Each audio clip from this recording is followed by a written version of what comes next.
রিমিস কিচেনে আপনাদের সবাইকে স্বাগত। আজকে আপনাদেরকে দেখাবো পাবদা মাছের তেল ঝোল। খুব সহজে খুব তাড়াতাড়ি বাড়িতেই বানিয়ে নিতে পারবেন। চলুন এবার দেখে নেওয়া যাক।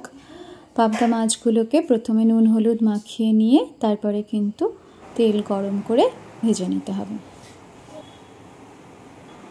ভাজার সময় একটু সাবধানে ভাজতে হবে, প্রচণ্ড ফাটে।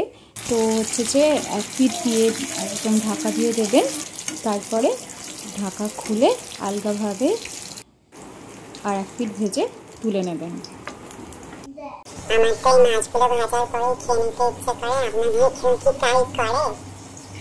জানাবেন। আচ্ছা, এবার ঝোলটা বানিয়ে নেব।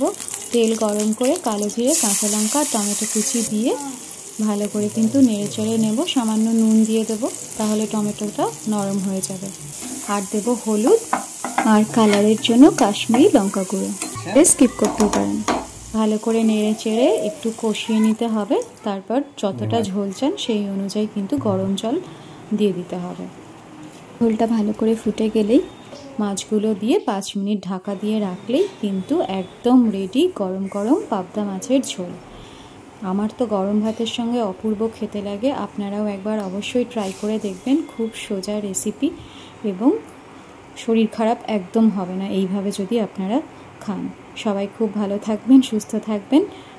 চ্যানেলটি সাবস্ক্রাইব করার অনুরোধ রইল। বাড়িতে অবশ্যই একবার ট্রাই করে দেখবেন।